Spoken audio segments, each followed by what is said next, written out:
Hi, this is V. You're watching Buzzing with V. Welcome back to another video. I have an exciting video for you today. This is the 2024 Christmas in July YouTube hop hosted by ScrapDivaDesigns.com. I will be using products from them as well, and this is the stuff that you will need, so be sure to stay tuned to check out what the giveaway entails. So yes, it is a giveaway. So first off, start off with an envelope for a 5x7 A7 size envelope. And I have so many envelopes. I was cleaning out my closet, my craft closet, and I came across so many envelopes that I have collected when I used to do invitations. So I'm using them up now, so I'm going to get creative with them. So I will be using the loop double bow as well as the Present mini album die set. I will have them linked below. I'm using Vicky Bouton's paper collection by American Crafts as well. And this is her Christmas collection, and I believe it's called Peppermint Kisses. And so I have made pockets before like this, little baggies, using gussets and stuff. So what you want to do is start off with scoring the sides and the bottom.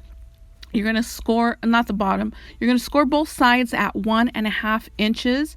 You're going to want to open up that envelope, and if you tear it, like minimal tears like I did here on the right hand bottom corner, that's fine because that's going to be all covered, so it's just fine. I just need this to make this little pocket slash baggy present box. I don't know, but I'm calling it's made out of an envelope, so it could be a loaded envelope.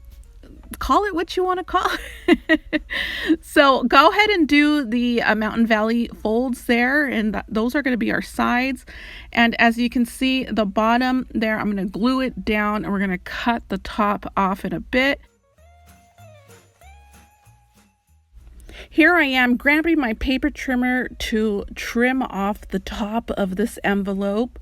I'm going to trim this envelope at 4.25 inches. Cutting off the top portion of the envelope. I will glue the bottom portion of the envelope in a bit here using some liquid glue. So just work slowly but surely with your paper trimmers. If you have a heavy duty paper trimmer, you can zip right through it and cut it. The envelope does have several layers, so you'd want to work slowly. So this is what it looks like so far. I opened up the envelope so you can see what I'm working with. So I'm folding over the sides here to add my side panels. I did use the die set to create those side panels, and here I am showing you which die set that is. So I will glue those on with some liquid glue. I also added some foam stickers from the paper collection and included them on the side panels. Here I am gluing the side panels with some Barely Arts glue, and I'm going to show you exactly what it looks like by opening up this envelope and showing you exactly what I'm working with. So I still have to glue the front and back panels still, and also glue the bottom. I'm going to go ahead and glue the bottom right now with some liquid glue, and this is what I'm working with so far. Here are the front panel and the back panel, and I will also glue them down with some liquid glue. And I didn't show it on camera, however, what you would want to do is, while the glue is setting, insert your hand into the pocket and move it around, creating a slight curve. We do need the curve in order to stuff lots of goodies into this pocket. Now I'm going to decorate the front panel of this pocket. Here I'm showing you which die I'm using for the lining of the top of the present, and I did use the die for that, and I also added some puffy hearts. So here I am gluing it down with some liquid glue, the front and the back panel. And now I'm going to go ahead and add some gussets. So the measurements for the gussets are 2 inches by 2 3/16 inches, and you score it at 1/2 inch. And then do the Mountain Valley fold for both. You will need 2, one for each side. And you will also need the pocket front. So as far as the pocket front, what I did is I just used the present die cut for this, and then I cut it down to 2 3/16 of an inch. So the end result for the measurements on the front pocket panel is 2 3/16 of an inch by 4 1/4 of an inch, and that will fit as a pocket for the front of this little baggie that I'm making. I'm not sure what to call it. It looks like a bag, but it also can be a pocket.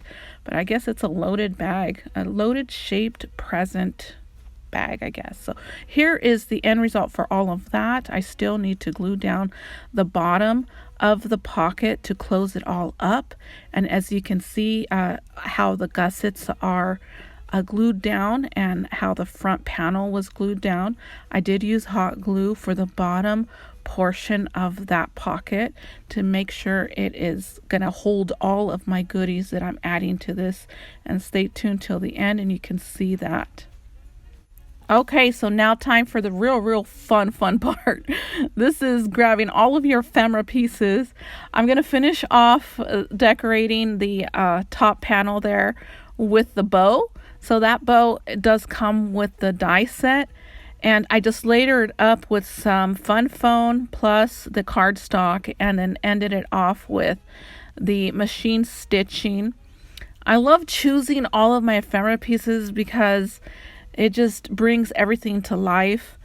You finally see the end result coming forth. With that being said, I love adding the labels to my projects. It just gives it a complete look for me, and it does also give it some detail as well. So I'm just adding it with some hot glue here to the left bottom side of this pocket, and I love how it turns out. So I'm going to start off with the ephemera pieces. I thought I would go with the cozy wording and also with a poinsettia border there. I used it as a bottom for the bag, and instead of using ribbon, usually I like to put ribbon on the bottom, and decided to go with this ephemera piece. It was perfect for the size and for the pocket. So real fast, I'm going to decorate everything, put it all together, and now you can see it coming together, and it's all done. Voila, it's all done. Look at all those colors. I love all of the colors, all the detail, everything that's peeking out. You can see so much with this collection. It's a beautiful collection. I love all of the colors.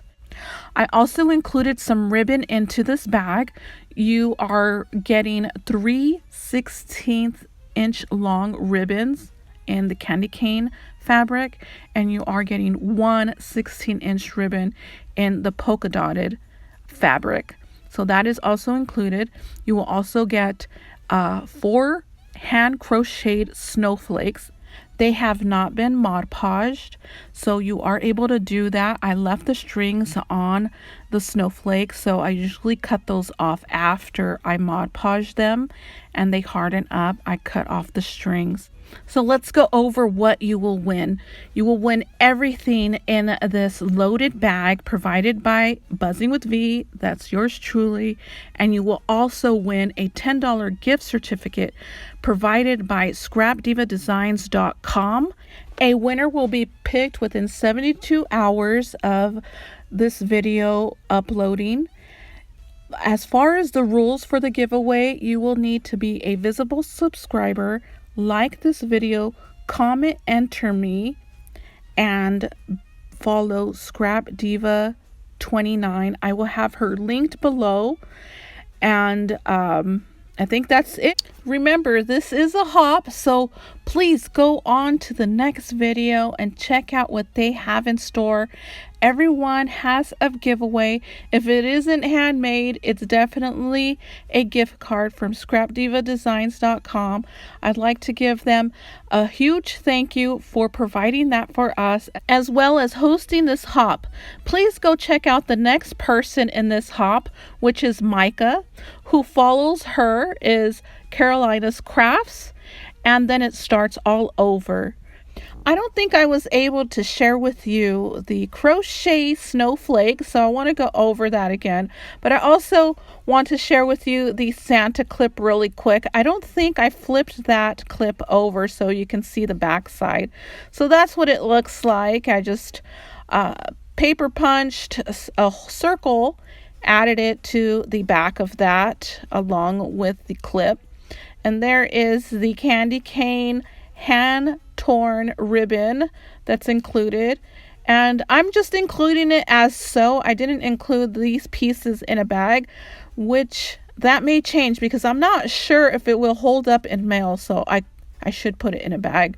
So this portion here I did, and what it is the snowflake crochets appliques, and I just love them, you guys. My mother made these, so she's unable to crochet anymore, so I'm able to make them as well as, but I just don't do it anymore. I don't have time to, so unless I really need to, I will do it. So yeah, I included 4 of those. I also included the banner here, so the banner can be taken off. They are tied to some paper loops that I included on the sides of the bag, and just to keep it in place. Last time I glued these, they came off, so I didn't want that to happen. And I also included a charm. You can find the star charm with the Vicky Bouton collection. Here is the back. I included a mistletoe on the back. I thought it would look nice to cover the back of the bow. And I also included some picks. So these are ephemera pieces, and I just glued them onto some skewers and included them as picks, and just to make it fuller. And there was so much more I wanted to add to this, but again, there's no time. So I'm hoping that I did add enough. It does look full. And this concludes the video. I hope you guys enjoyed it and gained some inspiration. And also, we'll be making the loaded bag yourself. It's so easy to make if you have some A7 size envelopes. Well, I will see you guys in the next video.